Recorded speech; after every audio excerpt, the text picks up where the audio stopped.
All right, in this assignment, assignment 35, we're going to combine two skills we already have. We're going to take out the GCF and then factor with A is greater than 1, right? So the two skills we're combining are, so in assignment 34, what you just did, you learned to factor when A is greater than 1. And in the past, we have factored out GCF, and we've already mastered that, and we've done a lot of practice and 2 quizzes on it. So we are ready to combine these two skills, okay? So I'm going to just jump right into the example because there's really not new information here. It's just, like I said, combining two skills we already have. So here is our first example problem. And what I'm going to do is I'm going to first look for the GCF and factor it out. And then second, I'm going to factor where A is greater than 1. Okay, and what does that mean, right? That means that first number is not going to be x squared. It's going to be like 2x squared, 3x squared, and 5x squared, something like that. Okay, so first I'm looking for GCF. I'm going to look at numbers first. So my numbers are 15, 85, and 50. As always, my move is to kind of start with this smallest number and say, okay, what are the factors of this number? And the factors are 1 and 15 and 3 and 5. And I'm looking for which of these is the greatest common factor. And I see, okay, well, 15 is the greatest, but 15 can't multiply and get 85 or 50, so it doesn't work. Can 5 multiply to get 85? Yes, it can. Can 5 multiply and get 50? Yes, it can. So my GCF is 5. So I'm going to go ahead and factor 5 out. So first I'm asking myself 5 times what is 15x squared? Well, 5 times 3 is 15. And then if I want there to be an x squared there, then I need to put the x squared here, right? Because there's no x here. Why is there no x on the GCF? Because there was no x here. So yeah, there's an x here and here, but it's not common to all of them because there was no x here. Okay, so next, 5 times what is 85x? Okay, now here, this is like probably some mental math and maybe you don't know. That's fine. You would just put in a calculator 85 divided by 5 and get 17, right? This is, and everything's positive here, positive 17x. And then 5 times what is 50? 5 times 10 is 50. Okay, so now that we have this, okay, and I'm going to erase these arrows, I'm focused only on this. Okay, only focused on this. Okay, so what I'm going to do is watch, I'm going to set myself up for success. Look, notice I'm pushing down hard right now because nothing that I'm writing right now am I going to erase. This is 3x squared, so I know this is going to be 3x and x. Okay, and now I'm going to lighten up my pencil so that I can guess and see which one's going to work, right? Because what I need is that these two numbers multiply to 10.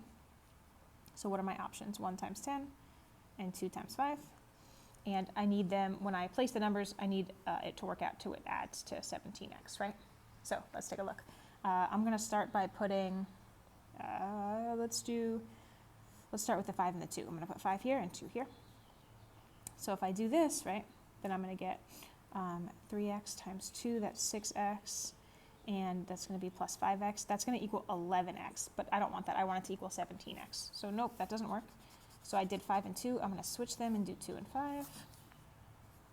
Again, I'm just keeping my pencil strokes light right now because I might have to erase. 3x times 5 is 15x, and 2 times x is 2x. And hey, that does add to 17x, and that looks good. So here is my answer right here. Okay, and notice it has the 5 on the outside, the GCF that I factored out. And then, once I factored it out, I kind of ignored it and put it over here, and then factored this the same way that I did in assignment 34. Let's do one more example.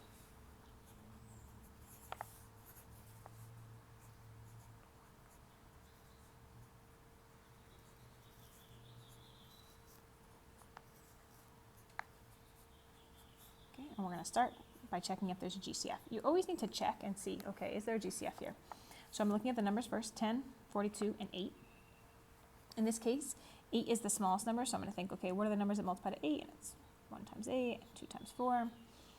So 8, does 8 multiply to 10? No. Does 4 multiply to 10? No. Does 2 multiply to 10? Yes. Okay, so does 2 also multiply to 42? Yep. So GCF is 2. And then I notice that there's 3 x's here, 2 x's here, 1 x here, so they all have at least 1 x. So the GCF is 2x. I'm going to pull out 2x. Okay, so 2x times what is 10x to the third? So 2 times 5 is 10. Here I have 1x. I need 3 x's, so I need 2 more. 2x times what is 42x squared? 2 times 21 is 42. And I have 1x here. I want there to be 2 x's, so I need another x. And 2x times what is 8x? 8x. 2 times 4 is 8, so 2x times 4 is 8x. Okay, so this is all set up. And now once again, I'm bringing down my GCF. And I'm just going to focus on this part. Okay, so I know that if there's a 5x here, that's coming from 5x being multiplied by x. That'll get me 5x squared. And now I need two numbers that multiply to 4. And this is a lucky one because it can be 1 times 4, but it can also be 2 times 2. And what's great about 2 times 2 is I only have to try one thing, right? So if I do this, let's see, 5x times 2, that's 10x. 2 times x, that's 2x. That's 12x. That's not what I want, right? I want it to be 21x. So the 2 and 2 don't work, and I don't have to try it in the other order because it's the same numbers. So let's go ahead and try 1 and 4.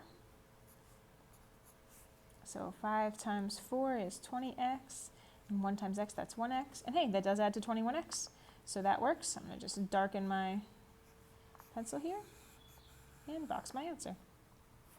Okay, you're going to go ahead and practice this right now.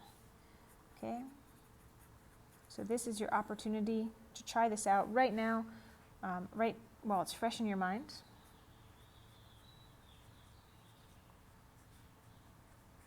Okay, so go ahead and pause the video right now and try it. Okay, pause and try this. Okay, so hopefully you went ahead and tried this problem. Okay, the greatest common factor, I'm going to take a look at 6 because it's the smallest number. Could be 1 times 6 or 2 times 3. So let's see, is 6 the greatest common factor? No, I can't multiply 6 and get 33. How about 3? 3 times, oh yeah, 3 times 11 is 33. 3 times 15 is 45. Yep, so 3 is my greatest common factor. How about x's? There's 2 here, 1 here. Oh, there's none here. So there's no x in my GCF. So the GCF is 3.